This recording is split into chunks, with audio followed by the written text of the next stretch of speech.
اعوذ باللہ من الشیطان الرجیم بسم اللہ الرحمن الرحیم رب اشرح لی صدری ویسر لی امری واحلل عقدۃ من لسانی یفقہوا قولی رب زدنی علما۔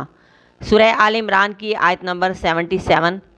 ان الذین، بے شک وہ لوگ جو یشترون لیتے ہیں بعہد اللہ، اللہ کے عہد کے بدلے، و ایمانہم اور اپنی قسموں کے، ثمناً قلیلا قیمت تھوڑی، اولئک یہی لوگ ہیں، لا خلاق نہیں کوئی حصہ، لہم ان کے لیے، فی الآخرۃ آخرت میں، ولا یکلمہم اللہ اور نہ کلام کرے گا ان سے اللہ، ولا ینظر اور نہ دیکھے گا الیہم طرف ان کی، یوم القیامہ دن قیامت کے، ولا یزکیہم اور نہ وہ انہیں پاک کرے گا، ولہم اور ان کے لیے عذاب عذاب ہے علیم دردناک۔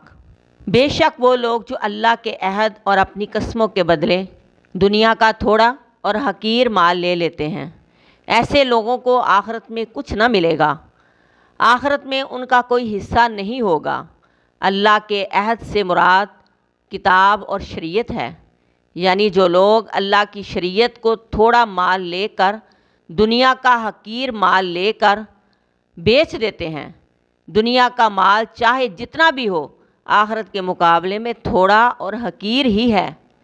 اللہ کے احکام، اس کی شریعت کے احکام کو پیسے لے کر کچھ کا کچھ بتا دینا، امیر اور غریب کے قانون میں فرق کر دینا، ایسا کرنا صرف اور صرف دنیاوی فائدہ حاصل کرنے کے لیے سخت گناہ ہے۔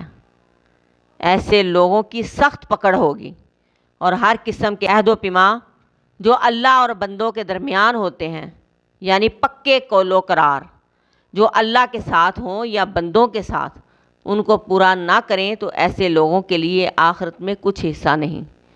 ایسے ہی لوگوں کو سزا سنائی جا رہی ہے کہ ان کے اس جرم کی سزا کیا ہے۔ ایسے لوگوں کا آخرت میں کچھ حصہ نہیں، ان سے اللہ کلام نہ کرے گا، ان کی طرف قیامت کے دن دیکھے گا بھی نہیں، ان کو پاک نہیں کرے گا، اور ان کے لیے دردناک عذاب ہے۔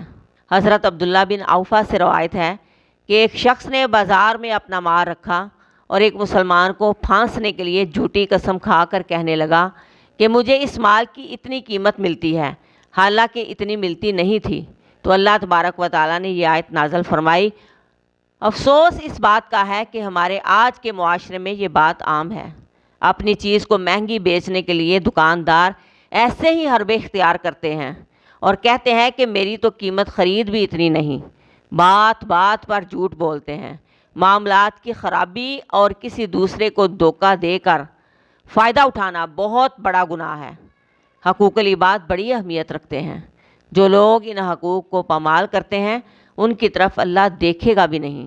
ایسا انسان جس کے پاس بچا ہوا پانی ہو اور وہ کسی دوسرے مسافر کو نہ دے، یعنی فالتو چیز بھی کسی دوسرے کو دینے سے کتراتا ہے، اور ایک ایسا شخص جو عصر کے بعد جھوٹی قسم کھا کر مال فروخت کرتا ہے، ایسا شخص جو امام کی بیعت کرے اور مال نہ ملنے پر بیعت پوری نہ کرے، یعنی دنیاوی فائدے کی خاطر بیعت کرتا ہے، اور بہت قسمیں کھانے والا تاجر، تکبر کرنے والا فقیر، اور وہ بخیل جس سے کبھی احسان ہو گیا تو جتائے، ان لوگوں سے بھی اللہ ناراض ہوتا ہے۔ یہود میں یہ برائیاں عام تھیں، ہمیں بھی بتایا جا رہا ہے کہ ایسی برائیوں سے بچنا جو اللہ کے غصے کو دعوت دیں۔